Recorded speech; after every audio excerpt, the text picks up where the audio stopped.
एक बार एक शिकारी शिकार करने के लिए जंगल में पहुंचा। उसने अपने तीर पर बहुत ही खतरनाक जहर लगाया और शिकार को निशाना बना करके उसने तीर को छोड़ा, लेकिन उसका तीर चूक गया और तीर एक पेड़ पर जा लगा।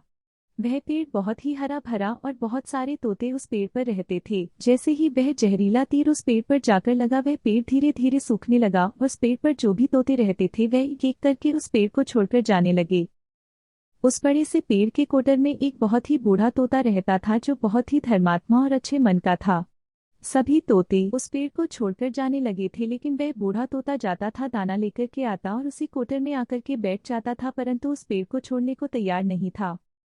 बूढ़े तोते के साथियों ने कई बार आकर के उसे समझाया कि यह पेड़ सूख रहा है और किसी दिन गिर भी जाएगा, चलो किसी और पेड़ पर चलकर रहा जाए, परंतु वह बूढ़ा तोता वहां से जाने को तैयार नहीं हो रहा था। अब यह बात देवराज इंद्र तक पहुंची। उन्हें बताया गया कि एक तोता है, वह जिस पेड़ पर रहता है उस पेड़ पर एक जहरीला तीर लगने के कारण सूखने, गिरने और खत्म होने के कगार पर आ पहुंचा है, और एक बूढ़ा तोता अभी भी वहीं पर रह रहा है। वह दाना लेकर आता है और वहीं पर रहता है, जबकि उस जंगल में बहुत सारे पेड़ है, लेकिन वह उसी पेड़ पर रह रहा है।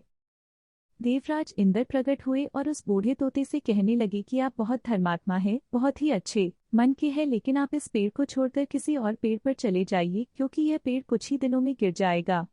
तालाब के पास में बहुत से बड़े बड़े हरे भरे पेड़ है, बड़े बड़े कोटर है, उन पेड़ों पर फल भी लगे हुए हैं, उन्हें वहीं पर तोड़कर खा सकते हैं, परंतु यहाँ से आप चले।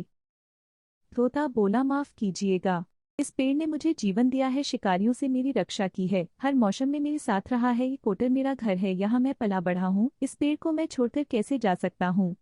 इस पर संकट आया है तो क्या मैं इसे छोड़कर चला जाऊँ? मैं ऐसा कभी नहीं कर सकता। देवराज इंद्र तोते के इस बात से बहुत ही प्रसन्न हुए। उन्होंने तोते से कहा, मैं आपकी इस बात से बहुत ही खुश हूँ, मांगो जो आपको मांगना हो। उस बूढ़े तोते ने कहा, मुझे बस इतना मांगना है कि जिस पेड़ ने मुझे जन्म दिया, जहाँ मैं रहा पला बढ़ा, जिसे आप में मेरा जन्म भूमि कह सकते हो, आप इसे फिर से वैसा ही हरा भरा कर दो जैसा यह था। देवराज इंद्र ने अमृत से उस पेड़ को सिंच दिया और पहले की तरह हरा भरा कर दिया। अब वापस से उस पेड़ पर आकर के बाकी तोते रहने लगे। वह बूढ़ा तोता कुछ समय तक और जिंदा रहा, फिर उसकी मृत्यु हो गई और वह स्वर्ग में चला गया। यह कहानी हमें सिखाती ये है कि जब भी किसी इंसान का बुरा दौर आता है तो इमोशनली भी टूटा हुआ होता है, उसे किसी के सहारे की जरूरत होती है, किसी की आवश्यकता होती है। अगर आप ऐसे समय में उसे छोड़कर चले जाएंगे, उससे बात नहीं है, क्योंकि आप किसी के सुख का साथी बने या ना बने, लेकिन आपको हमेशा किसी के दुख का साथी जरूर बनना चाहिए। अगर यह कहानी आपको पसंद आए हो तो वीडियो को लाइक करें, चैनल को सब्सक्राइब करें।